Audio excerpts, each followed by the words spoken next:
100% Dragon, le podcast dédié aux Drax catalans de Perpignan, produit par la rédaction du journal L'Indépendant.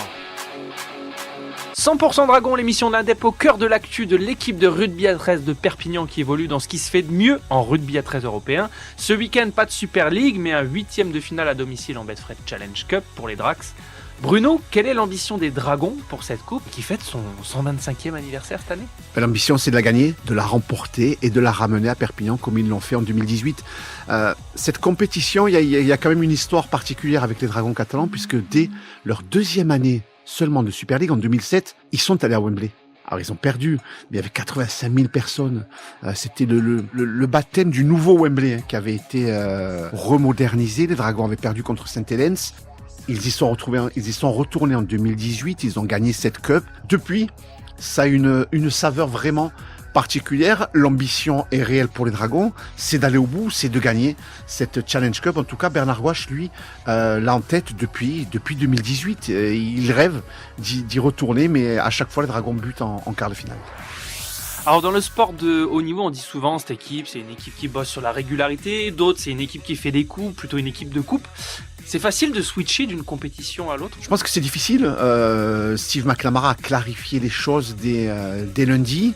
Ils ne se projettent pas, les Dragons catalans. C'est bien entendu comme tous les clubs, de match en match, les matchs les uns après les autres. Il y a rien de nouveau là-dessus. Mais voilà, la seule différence, c'est que là, vous tombez sur un match éliminatoire. Donc si vous ne faites pas ce qu'il faut, vous sortez de cette compétition, ce qui serait une catastrophe. Parce que les Dragons ont deux chances. Ils ont eu deux chances au tirage au sort. La première, c'est de recevoir, de s'éviter un nouveau déplacement. Et puis la deuxième, c'est de prendre un club de championship à Perpignan. Le tirage aurait pu être largement beaucoup plus défavorable. Il est vraiment favorable, il est ouvert, ce tirage au sort. Donc c'est impensable de trébucher à Perpignan. Selon toi, ils ont l'effectif pour jouer sur les deux tableaux, Super League et puis la Cup de l'autre côté ? De l'extérieur, j'en suis pas sûr. Le seul avantage, c'est que cette compétition est avancée. Elle est un petit peu plus tôt dans la saison. D'habitude, la Super League va jusqu'au mois de juillet, voire au mois d'août. Cette année, la finale sera début juin. Donc, il y a vraiment la possibilité de jouer sur les deux tableaux.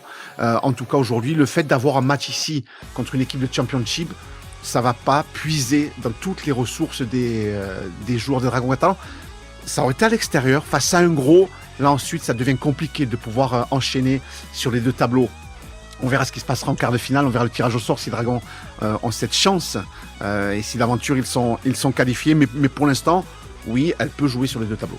Alors à l'heure actuelle, on sait quoi de cette équipe de Featherstone ? Le Championship a connu 3 journées. Featherstone en a perdu 2 et a gagné un match. Ils ont changé de coach le 25 février dernier. Exit James Ford, c'est l'ancien joueur de LFC Paul Cook qui a pris les rênes de cette équipe. Il y a un pilier français, Gadwin Springer, mais il est blessé.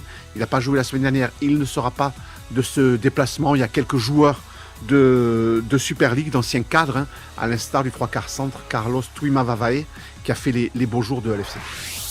Featherstone, c'est une petite histoire en Cup, mais pas d'expérience de Super League. Il y a 3 victoires en Coupe et 3 finales, mais c'était il y a déjà plus de 30 ans, donc théoriquement, ça devrait passer pour les Dragons. Exactement, et puis les Dragons n'ont jamais perdu contre Featherstone.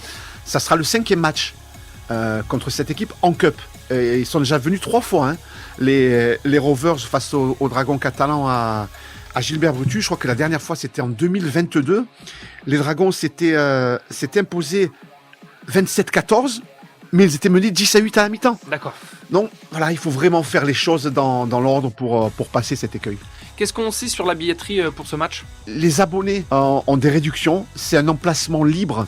Alors on sait que la Cup n'entre pas dans les abonnements. Il n'y aura pas 10 000 personnes. Ouais. La dernière fois que Featherstone est venu, il y avait 3500 spectateurs qui s'étaient déplacés pour ce rendez-vous. En tout cas, ce qui est sûr, c'est que Steve McNamara a aligné sa meilleure équipe possible. Il n'a pas donné le tour de repos. Donc les meilleurs seront sur le terrain. Et le public intéressé pourra jusqu'au 1 heure avant le coup d'envoi, une demi-heure avant le coup d'envoi, prendre ses billets au guichet.